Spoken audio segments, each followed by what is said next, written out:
¿Cómo es posible que una canción escrita con inspiración diabólica termine siendo cantada en la iglesia como si fuera una alabanza? La respuesta está en el engaño sutil que el enemigo ha perfeccionado desde el principio. En 2 Corintios 11:14, el apóstol Pablo nos advierte: y no es de extrañar, pues Satanás mismo se disfraza como ángel de luz. Este versículo no solo desenmascara una estrategia antigua, sino que también revela cómo el enemigo puede infiltrar incluso los espacios más sagrados si no estamos espiritualmente alerta. Hoy exploraremos cómo ciertas canciones disfrazadas de espiritualidad pueden desviar el enfoque de Dios y ser herramientas encubiertas del enemigo. Te mostraremos cómo identificar letras contaminadas, melodías manipuladoras y emociones que no provienen del Espíritu Santo. ¿Estás listo para entender lo que Dios tiene reservado para ti cuando decides adorarlo en espíritu y en verdad? ¿Alguna vez te has preguntado cómo es posible que algo que suena tan hermoso pueda estar tan lejos del corazón de Dios? A lo largo de la historia, el enemigo no solo ha atacado desde fuera, sino que ha perfeccionado el arte de infiltrarse en lo sagrado, disfrazando lo profano de espiritualidad. Ya no basta con cantar, ahora el adversario ha aprendido a componer.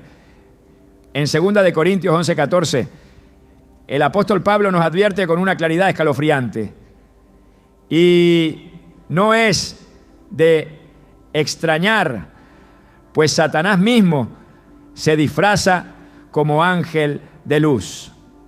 Esta revelación no es solo una metáfora, es una realidad que está ocurriendo frente a nuestros ojos.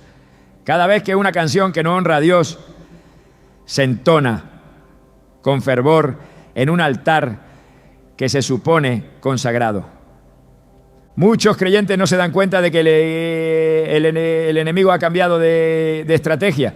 Ya no solo inspira herejías doctrinales o persecuciones abiertas. Ahora su influencia se cuela en las melodías, en las armonías, en letras cargadas de emociones humanas, pero vacías de verdad eterna. Mientras los ojos se cierran y las manos se levantan, no siempre se está adorando al Dios verdadero. A veces se está repitiendo un mensaje que no viene del cielo, sino del infierno disfrazado de inspiración. La música siempre ha sido una herramienta poderosa en el ámbito espiritual. Desde tiempos antiguos el pueblo de Dios ha usado cánticos para expresar adoración, clamor, arrepentimiento y victoria. David tocaba el arpa y los espíritus malignos que atormentaban a Saúl se apartaban. En el templo, los levitas eran apartados exclusivamente para ministrar a través de la música. Pero así como la música puede liberar, también puede esclavizar. Y ese es precisamente el terreno que el enemigo ha empezado a conquistar. No todo lo que se canta en una iglesia proviene del Espíritu Santo. Algunas canciones nacen en estudios musicales donde la palabra de Dios no es bienvenida. Algunas letras son escritas por personas que no conocen a Cristo, pero conocen bien las emociones humanas. Saben cómo tocar las fibras del alma, cómo provocar lágrimas, escalofríos, euforia. Pero el Espíritu Santo no se manifiesta donde se manipula el alma, sino donde se exalta la verdad. Hay iglesias donde se canta con pasión pero sin dirección espiritual, donde se repiten frases sin sentido como mantras disfrazados de adoración. Y mientras las luces se atenúan y la música crece, muchos creen que están siendo tocados por Dios, cuando en realidad están siendo envueltos en una nube emocional que nada tiene que ver con la presencia divina. El enemigo no necesita gritar para engañar. A veces solo necesita una canción con acordes bonitos, palabras dulces y una teología diluida. Jesús dijo en Mateo 15, 8 a 9, Este pueblo me honra con los labios, pero su corazón está lejos de mí. En vano me rinden culto enseñando doctrinas que son mandamientos de hombres. Este pasaje no habla de paganos, habla de religiosos, de personas que creen estar adorando a Dios, pero lo hacen con formas que no provienen de Él. ¿Y qué mayor forma de culto que la música? ¿Qué mayor herramienta para honrar o profanar su nombre? Hay canciones que no mencionan a Dios ni una sola vez, pero se cantan como si fueran himnos sagrados. Otras repiten verdades parciales, sacadas de contexto, adornadas con frases motivacionales que suenan bien, pero no transforman el corazón, porque lo que no confronta, no convierte. Y lo que no está basado en la palabra, no edifica, solo entretiene. En el libro de Éxodo, cuando Moisés subió al monte Sinaí, el pueblo se desesperó. Aarón, presionado por la multitud, fundió el oro y construyó un becerro para adorarlo, pero no lo llamó Baal ni ningún otro dios extranjero. Lo llamó Jehová. Dijo: mañana será fiesta para Jehová. Éxodo 32:5. El pueblo pensó que estaba adorando a Dios, pero en realidad estaba cometiendo idolatría. Esto nos muestra que no basta con usar el nombre de Dios. Si la adoración no está dirigida por el Espíritu Santo y alineada con su verdad, puede terminar siendo una fiesta para un ídolo disfrazado. Hoy sucede algo parecido. Muchos creyentes cantan con sinceridad canciones que no fueron inspiradas por Dios. Y aunque lo hagan con buenas intenciones, el peligro sigue siendo el mismo. Adorar desde la carne, no desde el Espíritu. Porque no toda sinceridad equivale a verdad. Puedes estar sinceramente equivocado. El enemigo sabe que si logra influenciar la adoración, influenciará el corazón del creyente. Porque lo que se canta, se cree. Y lo que se cree, se vive.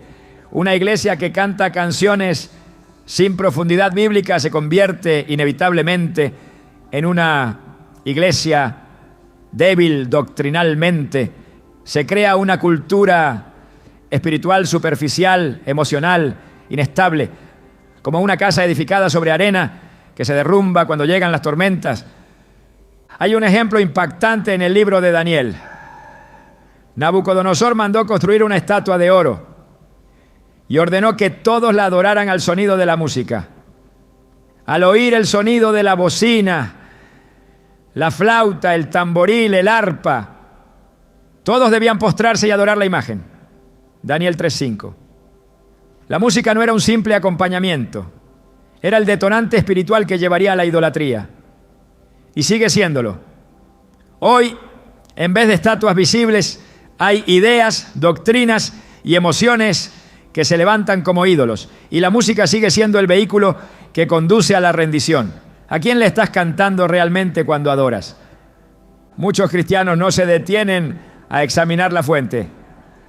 Si la canción tiene un ritmo agradable, si la interpreta un grupo famoso, si provoca lágrimas, entonces se asume que viene de Dios. Pero la Biblia no nos llama a probar las emociones, sino a probar los espíritus. 1 Juan 4:1 dice: amados, no crean a todo espíritu, sino prueben los espíritus si son de Dios, porque muchos falsos profetas han salido por el mundo. Hoy podríamos parafrasear ese versículo y decir: no canten toda canción, examinen si su espíritu es de Dios, porque muchas letras disfrazadas han salido al mundo. Una melodía puede inspirar o puede confundir. Una letra puede edificar o puede adormecer. La adoración verdadera no solo toca el alma, transforma el espíritu. Y eso solo es posible cuando lo que se canta está alineado con la palabra, con la santidad de Dios, con el sacrificio de Cristo y con la dirección del Espíritu Santo. Todo lo demás es ruido emocional con apariencia de piedad. Hay personas que se han apartado de Dios y no lo saben, porque siguen yendo a la iglesia, levantando las manos, cantando canciones, pero canciones que nunca les confrontan, que nunca les llaman al arrepentimiento, que nunca les recuerdan que sin santidad nadie verá al Señor. Cantan sobre bendición, victoria y propósito, pero nunca sobre cruz, quebrantamiento y obediencia. La iglesia de la Odisea pensaba que estaba bien. Decía, yo soy rico, me he enriquecido y de nada tengo necesidad. Apocalipsis 3:17. Pero Jesús le responde, ¿y no sabes que tú eres un desventurado, miserable, pobre, ciego y desnudo? ¿Cuántas iglesias hoy se sienten ricas espiritualmente porque tienen buena música, grandes coros, producciones impecables, pero están vacías del Espíritu Santo porque han reemplazado la adoración verdadera por una experiencia emocional sin profundidad? No se trata de cantar más fuerte, sino de cantar más verdadero. Dios no busca voces afinadas, busca corazones rendidos. No busca talento, busca obediencia. La adoración que agrada al Padre es aquella que nace de un corazón quebrantado, alimentado por la palabra, purificado por la sangre y guiado por el Espíritu. En Juan 4:23-24, Jesús dice algo que debería ser el fundamento de toda música cristiana. Pero la hora viene y ahora es cuando los verdaderos adoradores adorarán al Padre en espíritu y en verdad. Porque también el Padre, tales adoradores, busca que le adoren. Dios es espíritu. Y los que le adoran en espíritu y en verdad, es necesario que adoren. ¿Te das cuenta? No todo el que canta es adorador. Y no todo el que adora lo hace en espíritu y en verdad. La iglesia necesita volver a examinar lo que canta. Necesita discernir qué letras están alineadas con el corazón de Dios y cuáles simplemente suenan bien. No todo lo que se canta en su nombre tiene su aprobación. En Mateo 7:22-23, Jesús advierte: muchos me dirán en aquel día, Señor, Señor, no profetizamos en tu nombre, y en tu nombre echamos fuera demonios, y en tu nombre hicimos muchos milagros. Y entonces les declararé, nunca os conocí, apartaos de mí, hacedores de maldad. Es posible que también digan, Señor, en tu nombre cantamos, llenamos estadios, grabamos discos, y que Jesús responda, nunca los conocí. El llamado es urgente, el altar no es una tarima, el ministerio de alabanza no es un espectáculo, la adoración no es una actividad secundaria, es una guerra espiritual, una declaración de lealtad, un fuego sagrado que no puede ser manipulado ni contaminado. Si el enemigo logra infiltrar la adoración, entonces ha puesto un pie dentro del corazón del creyente. Por eso esta primera parte es una advertencia, una alerta espiritual para quienes tienen oídos para oír. No se trata de rechazar toda música contemporánea, sino de volver a las Escrituras como el filtro supremo, de dejar que sea el Espíritu Santo quien apruebe cada palabra que sale de nuestros labios cuando cantamos. Porque no hay nada más sagrado que cantarle a Dios. Y no hay nada más peligroso que cantarle al enemigo creyendo que lo hacemos al cielo. Hay melodías que acarician el oído pero adormecen el discernimiento. Letras que suenan dulces pero envenenan la verdad. Frases cuidadosamente escritas que emocionan el alma pero no edifican el espíritu. En un tiempo donde la estética se ha vuelto más importante que la esencia, muchas canciones han abandonado su propósito original de exaltar a Dios para convertirse en expresiones del ego humano disfrazadas de adoración. Lo más alarmante no es que existan, sino que se canten en altares consagrados bajo la convicción errada de que lo bello siempre proviene del cielo. Pero la belleza sin verdad no es revelación divina, es seducción espiritual. La Biblia nos advierte una y otra vez que no todo lo que brilla es luz. En Proverbios 14:12 se nos dice, hay camino que al hombre le parece derecho, pero su fin es camino de muerte. Aplicado a la música, esto significa que una canción puede sonar correcta, incluso conmovedora, y aún así llevarnos lejos del corazón de Dios. La belleza emocional no es garantía de verdad bíblica. Lo que agrada a los sentidos no siempre agrada al Espíritu Santo. Y lo que toca las emociones, sin transformar la vida, no ha sido inspirado por el cielo. Una de las tácticas más sutiles del enemigo es la dilución del mensaje. En vez de presentar abiertamente el error, introduce verdades incompletas, medias frases sacadas de contexto, palabras motivacionales que suenan piadosas, pero carecen de profundidad espiritual. Una letra que habla solo de victoria sin mencionar la cruz, que exalta las bendiciones sin hablar del arrepentimiento, que proclama identidad sin mencionar obediencia, puede parecer espiritual, pero no lo es.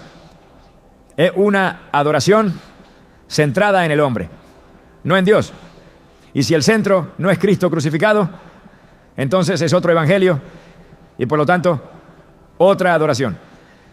El apóstol Pablo escribió con severidad en Gálatas 1:6-8: estoy maravillado de que tan pronto os hayáis alejado del que os llamó por la gracia de Cristo para seguir un evangelio diferente. No que haya otro, sino que hay algunos que os perturban y quieren pervertir el evangelio de Cristo.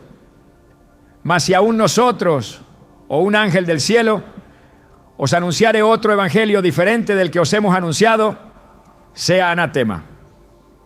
Esta advertencia no solo aplica a predicaciones, también a las canciones. Cada letra cantada en el altar debe reflejar el evangelio completo, no solo sus partes más agradables. Hay un lenguaje repetitivo en muchas canciones modernas que sustituye el mensaje de la cruz por frases centradas en el yo. Expresiones como yo declaro, yo recibo, yo decreto, abundan sin ningún respaldo doctrinal claro. La adoración bíblica no es una proclamación de lo que quiero que Dios haga por mí, sino una rendición total a lo que Él ya ha hecho. No es una exaltación de mi potencial, sino una reverencia profunda a su santidad. Cada canción que reemplaza la teología con autoafirmaciones vacías está desviando el enfoque. Ya no se canta para exaltar a Dios, sino para alimentar el ego espiritual de una generación que busca sentirse bien más que ser transformada. Jesús no vino a cantar canciones que endulzaran el oído, vino a predicar verdades que confrontaran el corazón. En Juan 6, cuando habló sobre comer su carne y beber su sangre, muchos de sus discípulos dijeron: dura es esta palabra, ¿quién la puede oír? Juan 6:60. Y después de eso muchos lo abandonaron. Él no ajustó su mensaje para retenerlos, no suavizó sus palabras para mantener a las multitudes, porque donde hay verdad hay división entre la luz y las tinieblas. Donde hay evangelio auténtico, hay limpieza espiritual. Y donde hay adoración verdadera, hay santidad. Las canciones que agradan a Dios no son aquellas que producen lágrimas sin entendimiento, sino aquellas que mueven arrepentimiento, obediencia y transformación. No se trata de sentir bonito, sino de rendirse por completo. Isaías, cuando tuvo una visión del trono de Dios, no cantó sobre lo que quería recibir, sino que cayó postrado y exclamó: ¡ay de mí, que soy muerto! Porque siendo hombre inmundo de labios, han visto mis ojos al Rey, Jehová de los ejércitos. Isaías 6:5. El encuentro con la gloria no produce euforia superficial, sino quebrantamiento genuino. Esa es la reacción de un alma que ha sido expuesta a la santidad. Y ese debería ser el fruto de toda adoración que se cante en el altar, ¿no? Cuando una iglesia canta sin discernir, comienza a formar su teología en base a letras y no en base a escritura. Con el tiempo, lo que se canta se cree y lo que se cree se vive. Por eso cada canción es una semilla teológica. Si la semilla está contaminada, el fruto será confusión. Una comunidad que canta sobre Dios como un solucionador de problemas, pero nunca como un Dios santo, justo y celoso, formará creyentes con una fe centrada en beneficios y no en obediencia. El resultado es una generación que no sabe cómo sufrir, cómo resistir, cómo perseverar. porque nunca se le cantó del costo del discipulado. Jesús dijo: el que no toma su cruz y sigue en pos de mí, no es digno de mí. Mateo 10:38. ¿Cuántas canciones escuchamos hoy que hablen de la cruz como algo que debemos cargar, no solo como una obra consumada a nuestro favor? Hay una verdad que no puede ignorarse. Toda adoración que oculta la cruz termina exaltando otra cosa. Y si el enfoque de la canción no es Cristo crucificado, entonces el alma será exaltada en lugar del espíritu. En el Antiguo Testamento el incienso representaba la adoración que subía hasta el cielo, pero no todo incienso era aceptado. Nadab y Abiú, hijos de Aarón, ofrecieron fuego extraño delante del Señor, algo que él no les había mandado. Levítico 10:1. Y el juicio fue inmediato. Dios no aceptó su ofrenda, porque aunque parecía adoración, no era obediencia. Esto nos recuerda que incluso en los actos que parecen sagrados, lo importante no es la forma, sino el origen. La adoración verdadera no se improvisa, se vive. No se crea con instrumentos, se sostiene con obediencia. Hoy muchas canciones se producen desde la emoción humana, no desde la dirección del Espíritu. Se diseñan para gustar, no para transformar. Se componen para ser virales, no para ser santas.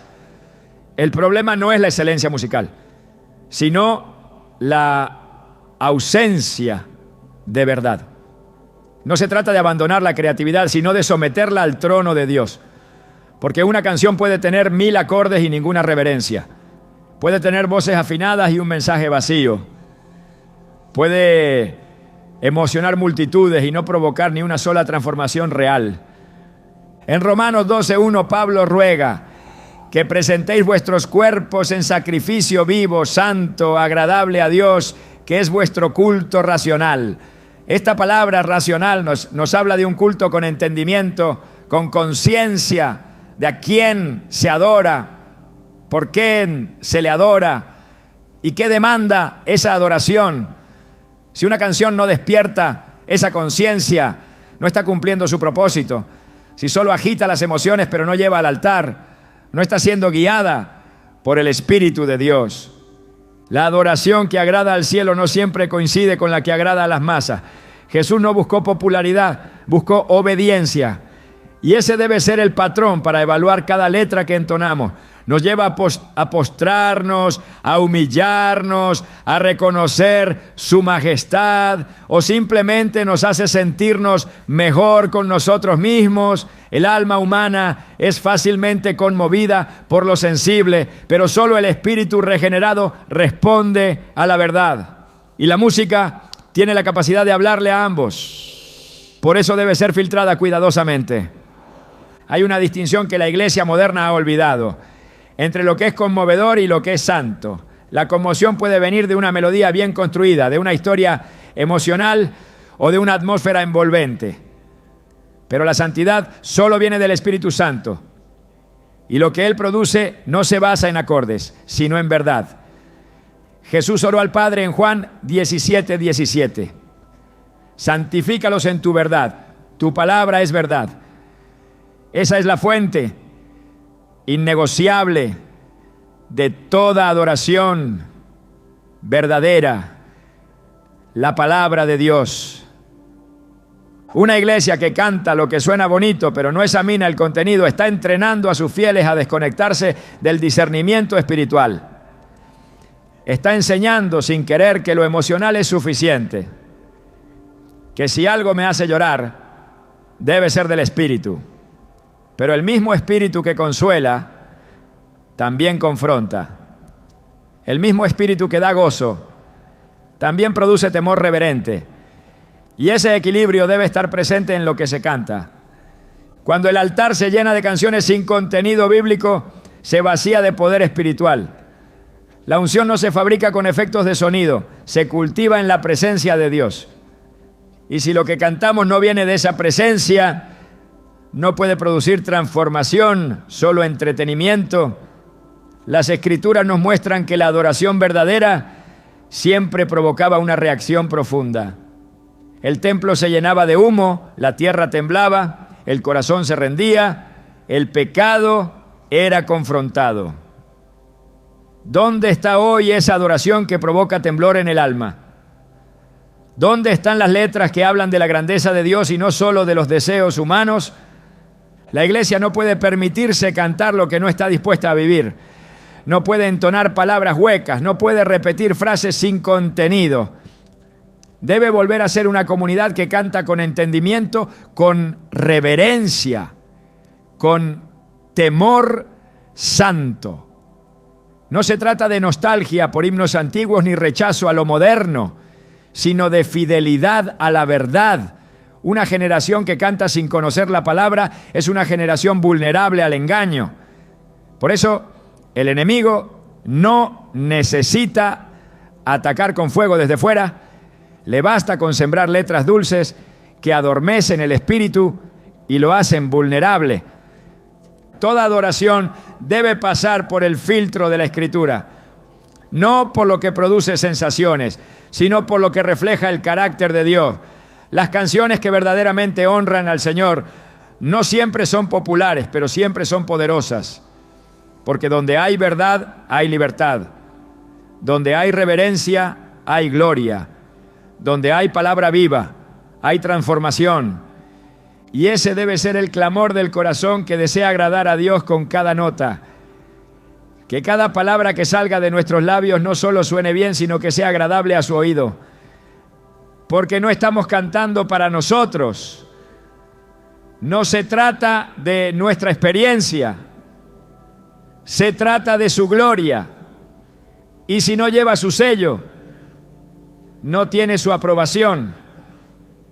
Hay algo profundamente inquietante cuando la palabra de Dios comienza a perder espacio en el corazón del culto cristiano. Cuando los púlpitos se acortan para extender el tiempo de la música. Y cuando los mensajes se diluyen, porque ya se ministró durante la adoración. La iglesia ha comenzado a edificar sobre una base inestable. En lugar de construir sobre roca, se edifica sobre sensaciones. Y una fe que se sostiene por emociones es una fe que se desploma cuando esas emociones cambian. Porque lo que no está arraigado en la verdad no tiene raíces que lo sostengan en medio de la prueba. La música no fue diseñada para reemplazar la palabra. Fue creada para servirla, para exaltarla, para conducir el corazón hacia ella. Pero cuando la música se convierte en el centro y la palabra se vuelve un añadido, se produce un desequilibrio espiritual que afecta toda la vida de la iglesia. Lo emocional comienza a dominar sobre lo eterno y lo que se siente bien reemplaza a lo que es correcto. Este patrón no es nuevo. Desde el principio, el enemigo ha intentado desviar la atención del mensaje divino, utilizando lo sensorial como un atajo para seducir. En Deuteronomio 8:3, el Señor dejó claro cuál es la fuente de vida del pueblo. No solo de pan vivirá el hombre, sino de todo lo que sale de la boca de Jehová vivirá el hombre. Jesús citó estas mismas palabras cuando fue tentado en el desierto. En un momento de debilidad física, rechazó alimentar el cuerpo sin antes afirmar la primacía de la palabra. Este acto no fue una simple respuesta a Satanás, fue una declaración eterna para la iglesia. El alimento que sustenta al creyente no es emocional, es espiritual.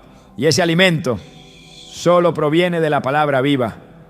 Cuando el culto se enfoca en provocar una experiencia sensorial antes que en proclamar una verdad eterna, la iglesia deja de ser columna y baluarte de la verdad. En 1 de Timoteo 3:15, Pablo define a la iglesia precisamente como la casa de Dios, que es la iglesia del Dios viviente, columna y baluarte de la verdad. No dice que es un centro de experiencias ni un lugar de entretenimiento sagrado. Es el sostén visible de una verdad invisible. Y esa verdad no puede nacer del corazón del hombre, ni de la inspiración de una letra conmovedora. Solo emana de la Escritura revelada. Una canción puede conmover, pero solo la palabra puede convertir. puede agitar las emociones, pero solo la palabra puede renovar la mente. En Romanos 12:12 nos exhorta: no os conforméis a este siglo, sino transformaos por medio de la renovación de vuestro entendimiento. Esa transformación no es fruto de acordes o ambientes cuidadosamente diseñados. Es fruto del encuentro profundo con la verdad eterna. La fe viene por el oír, pero no cualquier sonido produce fe. Romanos 10:17 lo deja claro. La fe es por el oír, y el oír por la palabra de Dios. El problema no está en cantar. El problema está en usar el canto para sustituir lo que solo la predicación puede producir. Cuando la iglesia se habitúa a una adoración que no se alimenta de la palabra, comienza a depender de la emoción para sostener su espiritualidad. Esto crea creyentes que necesitan ser estimulados constantemente, que no saben orar si no hay música de fondo, que no pueden buscar a Dios en silencio, que no conocen la Escritura, pero memorizan letras enteras. La adoración pierde entonces su esencia. Ya no es un acto de rendición, sino una búsqueda de estímulo emocional. En 2 Pedro 1:19 se nos habla de una verdad más firme que cualquier experiencia, incluso que visiones celestiales. Pedro dice: tenemos también la palabra profética más segura, a la cual hacéis bien en estar atentos como a una antorcha que alumbra en lugar oscuro. Esta afirmación no minimiza la experiencia espiritual, pero la somete a un estándar superior. Aún las experiencias más gloriosas deben sujetarse a la autoridad de la palabra. Si esto aplica a visiones celestiales, ¿cuánto más debe aplicar a canciones compuestas por hombres? La tendencia a reemplazar la palabra con música no solo afecta el contenido del culto, sino la formación doctrinal del creyente. Cuando lo que se canta tiene más presencia que lo que se enseña, la iglesia comienza a construir su teología sobre sensaciones. Y las sensaciones son volátiles. Hoy conmueven, mañana se desvanecen. La verdad, en cambio, permanece para siempre.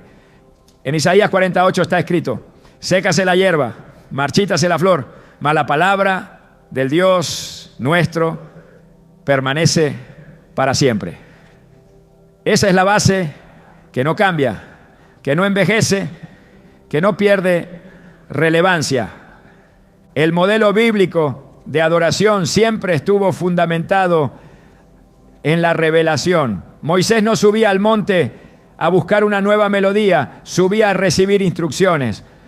David no escribió salmos desde su imaginación, sino desde su comunión con Dios. Los profetas no hablaban lo que sentían, sino lo que el Señor les decía. El cántico nuevo en las Escrituras no es sinónimo de novedad creativa, sino de revelación recibida. En Apocalipsis 5:9, los redimidos cantan un cántico nuevo porque han visto al Cordero inmolado. Su canción nace de una verdad eterna, no de una emoción momentánea.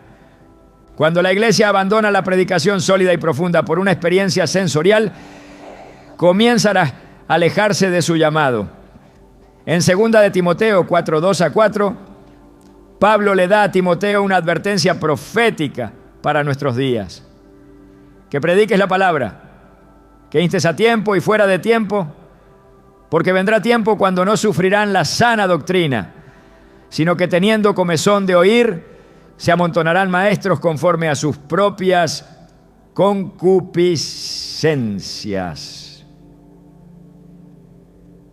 La música sin palabra puede fácilmente convertirse en uno de esos maestros emocionales que alimentan el alma pero descuidan el espíritu. El enemigo no necesita destruir la Biblia si logra que la iglesia deje de enseñarla. No necesita impedir que los creyentes la tengan, le basta con que no la lean. Y si logra que el tiempo de adoración supla el tiempo de instrucción, habrá desplazado la verdad con algo que parece sagrado, pero que no transforma. porque lo sagrado sin verdad es una apariencia de piedad que niega su poder.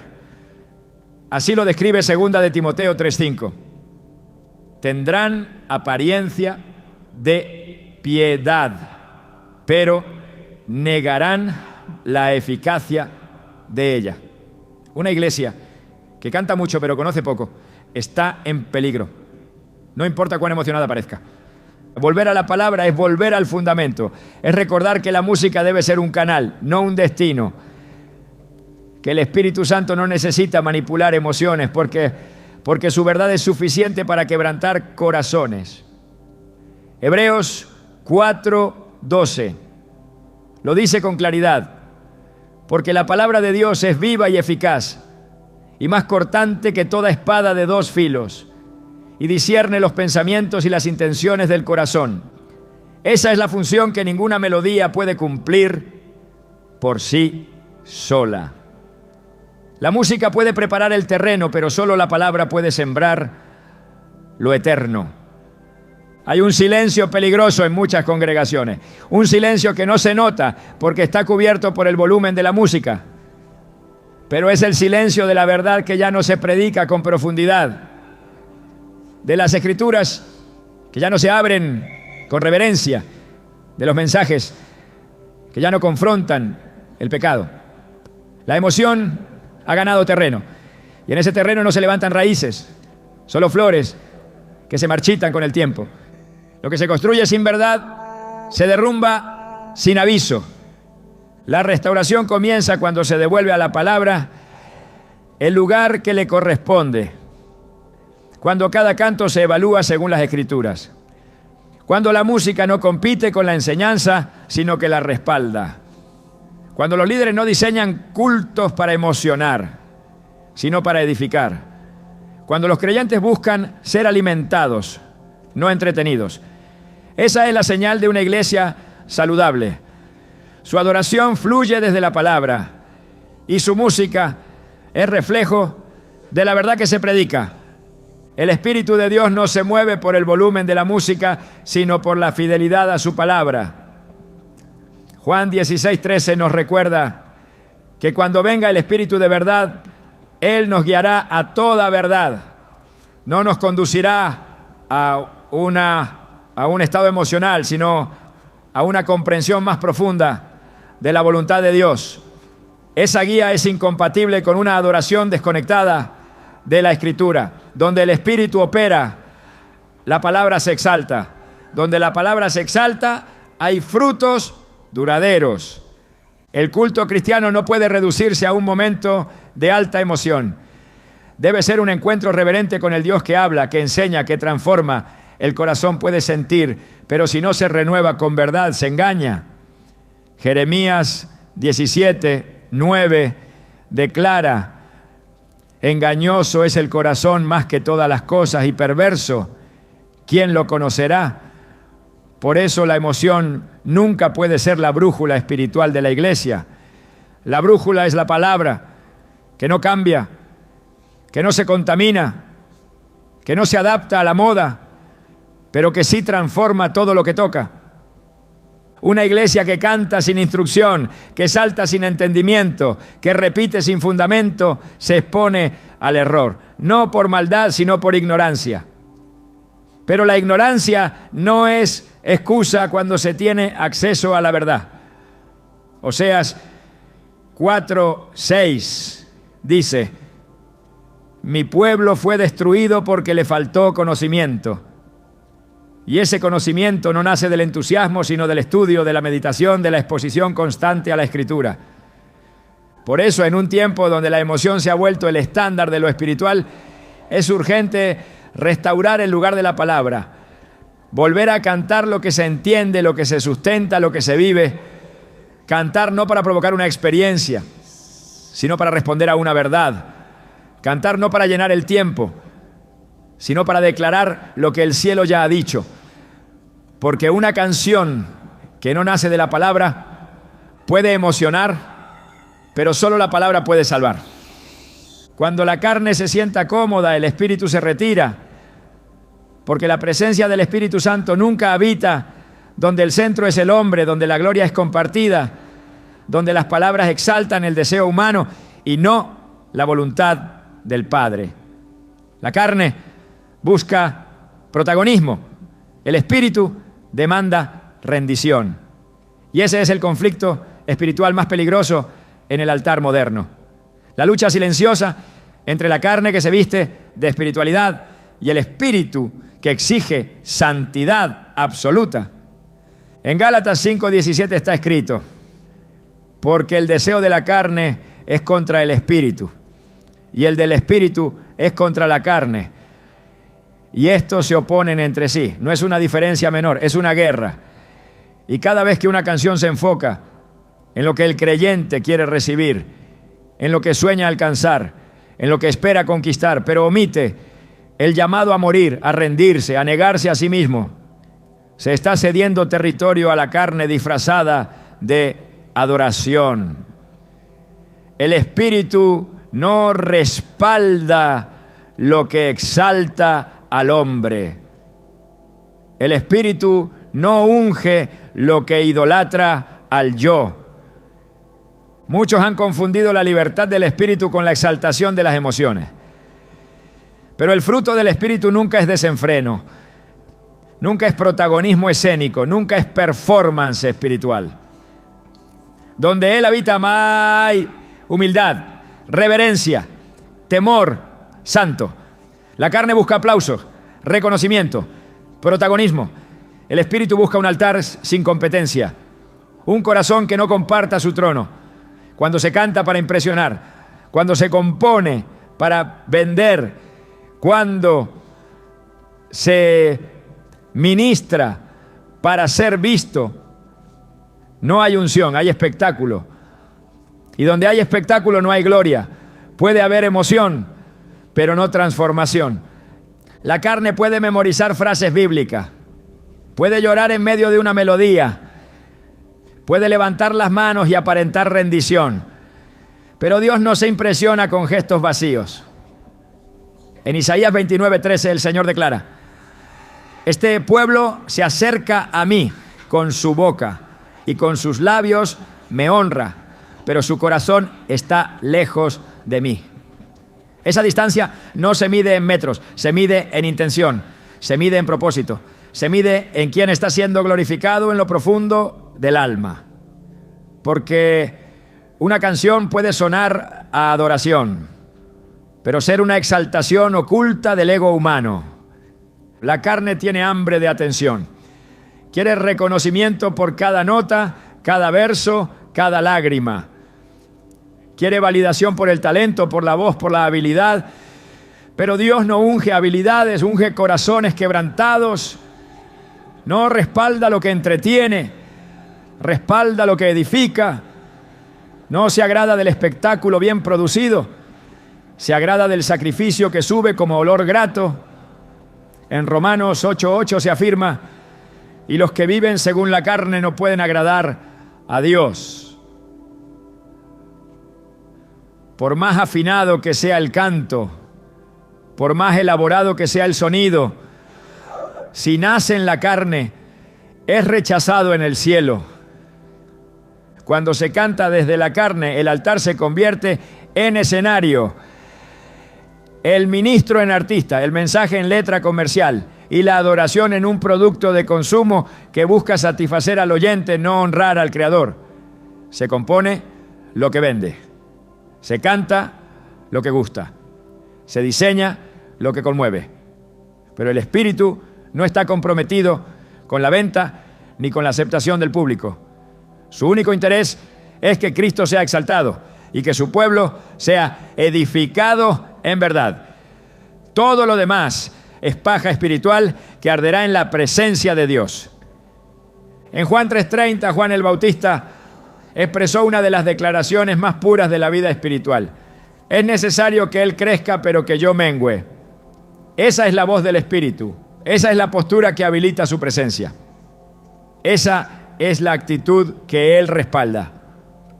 Pero cuando las canciones hacen crecer al cantante, al compositor, al intérprete, al productor y menguar la centralidad de Cristo, el espíritu no puede permanecer. Él no comparte la adoración con nadie. No tolera la competencia. No se manifiesta donde el hombre desea controlar la atmósfera y manipular el resultado. La adoración carnal produce sensaciones sin dirección. Genera lágrimas que no llevan a rendición. Provoca gritos que no nacen del quebranto, sino de la exaltación propia. Llena auditorios, pero vacía corazones. Y el peligro más grave es que se disfraza también, que muchos la confunden con un mover genuino de Dios. Pero el Espíritu no puede ser imitado, su fruto no puede ser manufacturado. Donde Él está, hay santidad, hay verdad, hay quebrantamiento real. No se puede producir con luces, ni con coros, ni con atmósferas. Solo se puede provocar con corazones rendidos que no buscan ser vistos, sino usados. El libro de Hechos nos muestra un patrón claro. El Espíritu Santo descendía sobre una iglesia unida, consagrada, centrada en la predicación y en la oración. No sobre eventos diseñados para impactar visualmente. No sobre presentaciones cuidadosamente estructuradas. Él no responde a la forma, responde a la sustancia. No es convocado por el diseño, sino por la intención. En Pentecostés no hubo ensayo previo, hubo obediencia. No hubo guión humano, hubo espera santa. Porque la carne puede preparar el ambiente, pero solo el Espíritu puede llenarlo de gloria. El apóstol Pablo escribió en Filipenses 3:3, porque nosotros somos la circuncisión, los que en espíritu servimos a Dios y nos gloriamos en Cristo. Jesús, no teniendo confianza en la carne. Esa es la definición de un verdadero adorador. No confía en su capacidad, en su trayectoria, en su técnica. Su única seguridad es que lo que hace es dirigido por el Espíritu. La carne no puede producir lo eterno, no puede generar lo santo, no puede fabricar lo divino. Por eso, todo intento de adorar desde la carne, por más elaborado que sea, está destinado al fracaso espiritual. La iglesia no necesita más canciones que hablen del yo. Necesita cantos que exalten al Cordero. No necesita más letras centradas en lo que se espera recibir, sino en lo que se debe rendir. La carne busca consuelo, pero el Espíritu busca entrega. La carne quiere ser confortada, pero el Espíritu exige ser obedecido. Esa diferencia cambia todo, porque no se puede agradar a ambos. Jesús fue claro, nadie puede servir a dos señores. No se puede servir al Espíritu y a la carne al mismo tiempo. Uno siempre desplazará al otro. Y si se canta para agradar al hombre, se está desplazando al Espíritu de Dios. El altar no es un lugar para proyectar talento, es un lugar para morir. Es donde se debe apagar la voz del ego para que se escuche la del cielo. Donde cada acorde debe ser una ofrenda y cada palabra una declaración de rendición. El problema no es la música contemporánea, no es el ritmo, no es la forma, es el Espíritu que gobierna detrás. Porque se puede cantar un salmo con un corazón orgulloso y se puede entonar un cántico nuevo con humildad absoluta. El Espíritu no mira el estilo, mira la motivación. Y donde la carne reina, Él se aparta. No es casualidad que en los últimos tiempos el enemigo haya puesto tanto énfasis en corromper la música. Porque sabe que donde hay adoración genuina, hay atmósfera de guerra espiritual, hay rompimiento, hay liberación. Pero donde la carne se ha instalado, todo queda en superficie. No hay fruto, no hay poder, no hay gloria. Solo hay movimiento sin dirección, canción sin esencia, estrategia sin presencia. Y eso, aunque se vea bien desde afuera, está espiritualmente vacío por dentro. En 1 Corintios 1:29, Pablo escribe que Dios obra de esta manera para que nadie se jacte en su presencia. El Espíritu Santo no opera donde hay orgullo disfrazado de espiritualidad. Donde el altar se ha convertido en una pasarela y donde las canciones son diseñadas para impresionar al público más que para conmover el corazón de Dios, no hay espacio para lo eterno. Porque la carne puede disfrazarse de piedad, pero nunca podrá producir el fruto del Espíritu. No hay atajo emocional que reemplace al quebrantamiento genuino. No hay atmósfera creada por el hombre que suplante la gloria que solo el Espíritu puede manifestar. Por eso, cada canción que se canta en una iglesia debe pasar por un filtro espiritual implacable. No si es pegajosa, no si está de moda, no si provoca una reacción emocional, sino si exalta a Cristo, si refleja la verdad de la palabra, si nace de un corazón quebrantado y si es dirigida por el Espíritu. Todo lo demás es una ofrenda extraña que el cielo no recibe, porque no todo lo que suena espiritual proviene del Espíritu, y no todo lo que conmueve al alma agrada a Dios. El verdadero mover del Espíritu Santo siempre glorificará a Cristo, no al hombre. Siempre exaltará la cruz, no el trono del ego. Siempre conducirá al quebrantamiento, no a la exaltación personal. Por eso, cuando una canción comienza a girar en torno al yo, aunque use el lenguaje del reino, su centro ha cambiado. Y cuando el centro cambia, la presencia se apaga. Porque donde la carne se gloría, el espíritu se aparta. Toda iglesia que desea ver un mover genuino del Espíritu debe comenzar por purificar su altar musical. Debe discernir si lo que se canta está alimentando el alma carnal o edificando el espíritu regenerado. ¿Debe confrontar? Sí. Hay orgullo espiritual disfrazado de adoración. Y debe tener el valor de callar lo que emociona. Si eso impide que fluya, lo que transforma. Porque no se trata de llenar un programa, sino de cargar una presencia. Y esa presencia no se presta a espectáculos. Solo habita donde hay humildad, donde hay reverencia, donde hay verdad. En este tiempo, más que nunca, el Señor está llamando a una adoración que no se mezcle con el ego, que no tolere la vanagloria, que no negocie con la carne. Porque el Espíritu Santo no habita donde se glorifica al hombre. Él desciende donde Cristo es todo, donde el altar está limpio, donde las letras son bíblicas y donde el pueblo no canta para sentirse bien, sino para ser consumido por su fuego. No todos los que cantan lo hacen para adorar. No todos los que levantan las manos están rindiendo el corazón. Porque hay una diferencia clara entre el adorador que ofrece su vida y el consumidor espiritual que solo busca recibir. Y esta diferencia no está en la música que se escucha, sino en la intención con la que se acerca al altar. En tiempos donde la adoración se ha convertido en una experiencia que se evalúa por sensaciones y no por verdad, Dios sigue buscando lo que Él mismo definió como verdaderos adoradores. No buscadores de consuelo, no coleccionistas de emociones, no asistentes a conciertos disfrazados de culto, sino adoradores en espíritu y en verdad. Jesús no dejó lugar a dudas cuando habló con la mujer samaritana. En Juan 4, 23 a 24 declaró: la hora viene y ahora es cuando los verdaderos adoradores adorarán al Padre en espíritu y en verdad. Porque también el Padre tales adoradores busca que le adoren. No está buscando músicos, está buscando entrega. No está esperando multitudes, está esperando corazones puros. No le impresionan los arreglos vocales, ni los acordes modernos. Lo que busca es verdad. Lo que anhela es sinceridad. Y eso no nace del talento, nace de la rendición.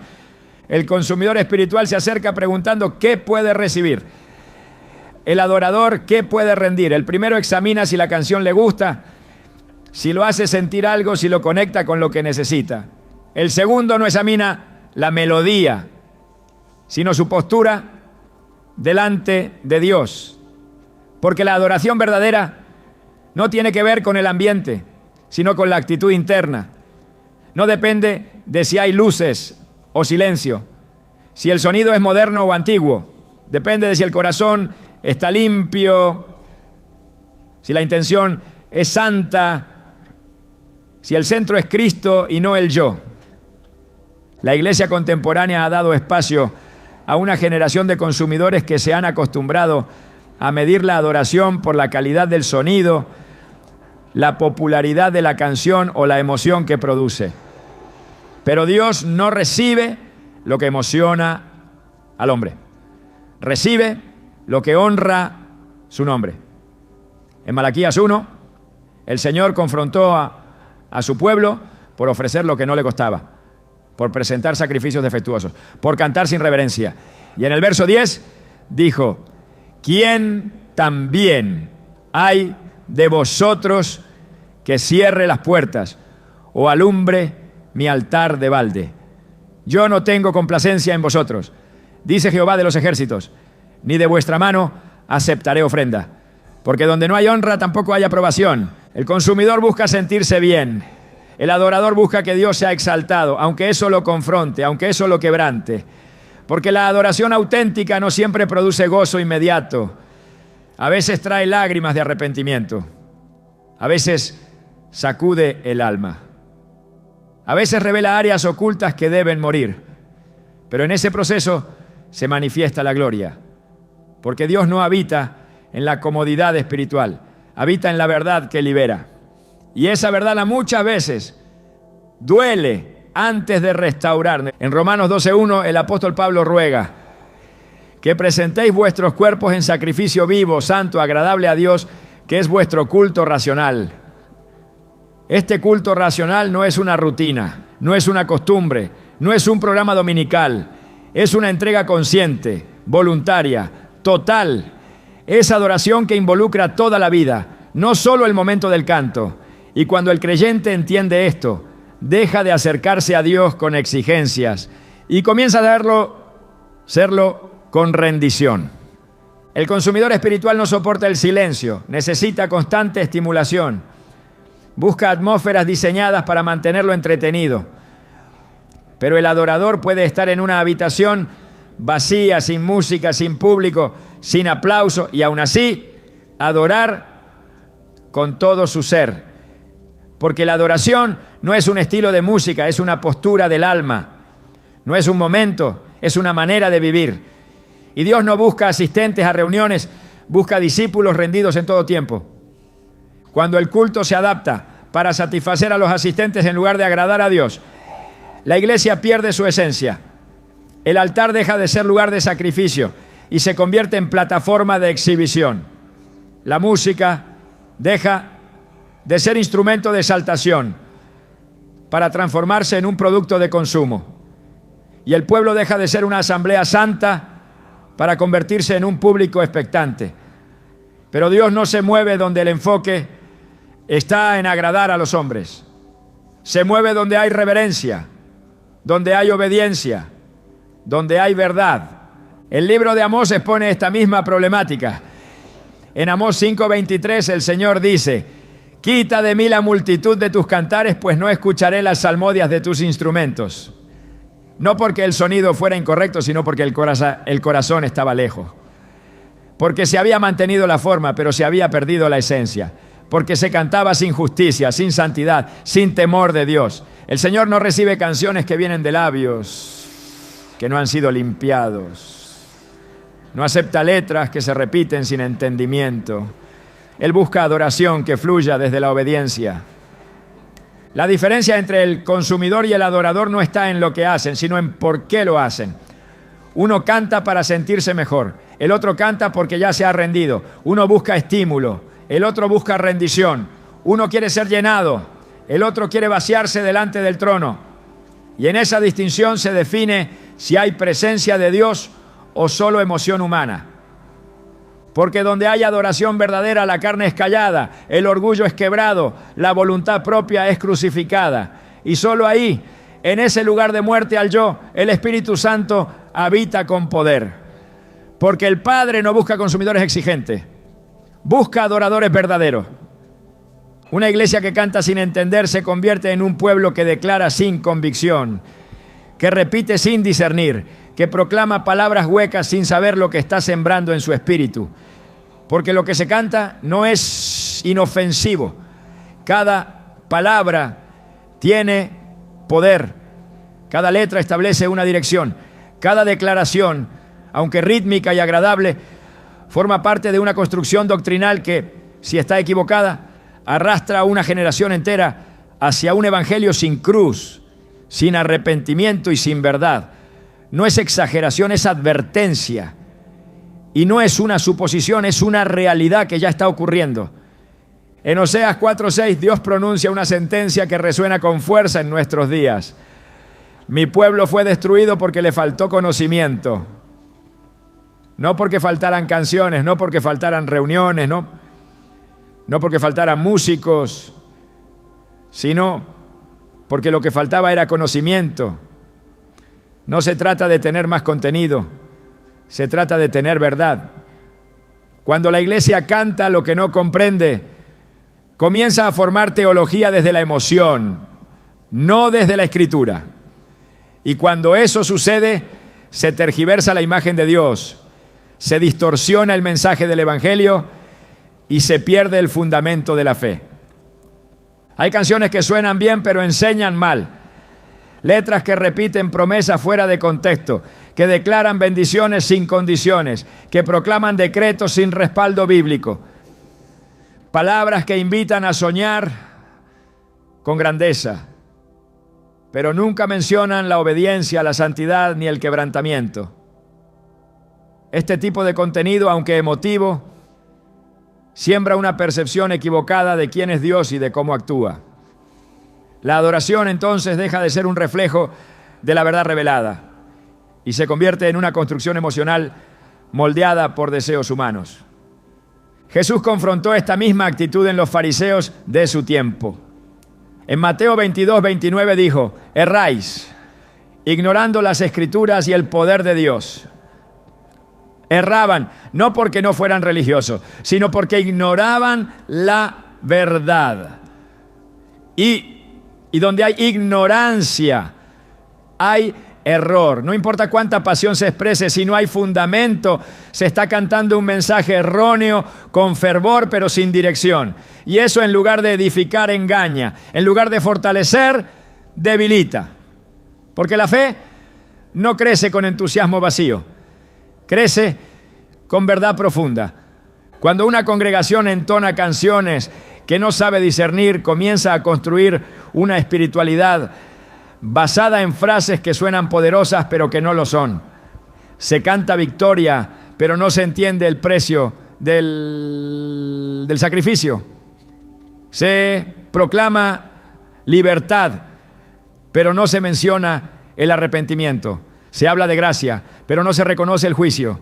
Esta mezcla produce una generación de creyentes inmaduros que aman cantar pero no saben obedecer, que se emocionan en el culto pero viven sin convicción el resto de la semana. La adoración que no educa, que no instruye, que no guía al creyente hacia la Escritura, termina alejándolo del verdadero carácter de Dios. Porque la música tiene poder formativo, influye en lo que el creyente cree sobre el cielo, sobre el pecado, sobre la salvación, sobre el propósito. Y si lo que se canta no refleja la palabra, tarde o temprano, lo que se vive tampoco lo hará. Una iglesia que canta lo que no entiende, sin darse cuenta, comienza a creer lo que no es verdad. Y cuando eso sucede, ya no se canta al Dios de la Biblia, sino a un ídolo creado a la medida de los sentimientos. En 2 Corintios 11:4, Pablo advierte sobre la facilidad con la que algunos aceptan otro Jesús, otro espíritu, otro evangelio. No porque fueran abiertamente heréticos, sino porque eran presentados de forma atractiva, convincente, emotiva. Pero no por eso eran verdaderos.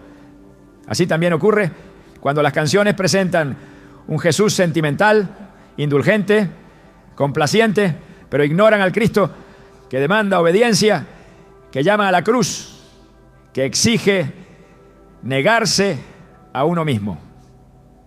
Esa imagen distorsionada, cuando se canta repetidamente, se convierte en doctrina no dicha pero sí vivida, Por eso cada letra debe ser medida con rigor espiritual.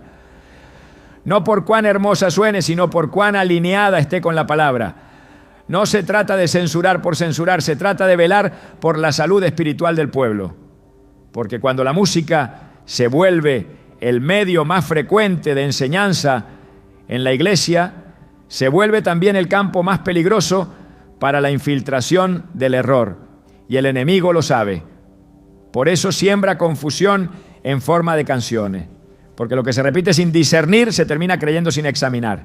Una iglesia madura canta con entendimiento, no repite por moda, no aplaude sin pensar, examina, discierne, filtra y solo declara lo que puede respaldar con la Escritura. Porque no está buscando llenar el ambiente, está buscando honrar la verdad. Y donde la verdad es exaltada, Dios habita. Pero donde se canta sin saber lo que se dice, aunque haya emoción, el cielo guarda silencio. Si el enemigo logró infiltrarse en la adoración, no fue porque compuso una melodía, sino porque encontró corazones distraídos. No fue porque usó un estilo musical, sino porque aprovechó una iglesia que bajó la guardia, que dejó de vigilar lo que salía de su boca, que olvidó que cada palabra en el altar es semilla sembrada en el Espíritu. Porque no se trata solo de música, se trata de gobierno. No es una batalla de géneros, es una guerra por la influencia espiritual que da forma a lo que el pueblo cree, canta y termina viviendo. El altar fue diseñado como un lugar de fuego, no de entretenimiento, como un espacio donde lo humano muere para que lo divino se manifieste. Pero cuando lo que se canta nace del ego, se alimenta del aplauso y termina glorificando al hombre, el fuego se apaga. Lo que permanece no es la gloria de Dios, sino el eco de una adoración vacía que dejó de tocar el cielo. Por eso el enemigo no necesita destruir la iglesia, solo necesita hacerla cantar lo equivocado con el corazón dormido. Esta generación no será vencida por el pecado escandaloso, sino por la sutileza del error disfrazado de inspiración. No por abandonar la iglesia, sino por aceptar como santo lo que Dios nunca aprobó. No por dejar de cantar, sino por levantar canciones sin verdad, sin discernimiento y sin temor reverente. Porque el mayor engaño no está en el ruido externo, sino en el silencio interno de una conciencia que ya no examina lo que entona. Y donde no hay examen, hay permiso. Donde no hay discernimiento, hay terreno abierto para la confusión. La verdadera restauración comienza cuando el pueblo se atreve a cerrar la boca antes de abrir el corazón. Cuando en lugar de repetir sin pensar se arrodilla a filtrar lo que está proclamando. Cuando deja de preguntar si la música le gusta y empieza a preguntar si Dios la está recibiendo. Porque la adoración no fue hecha para el deleite humano, fue diseñada para la gloria divina. Y donde Dios no es el centro, no importa cuán bien suene, el cielo sigue en silencio. Esta no es una invitación a criticar, es un llamado a purificar. No es un ataque al talento, es un clamor por santidad. Porque mientras el enemigo siga componiendo canciones que la iglesia canta sin darse cuenta, el altar seguirá ocupado, pero vacío, lleno de sonidos, pero ausente de gloria.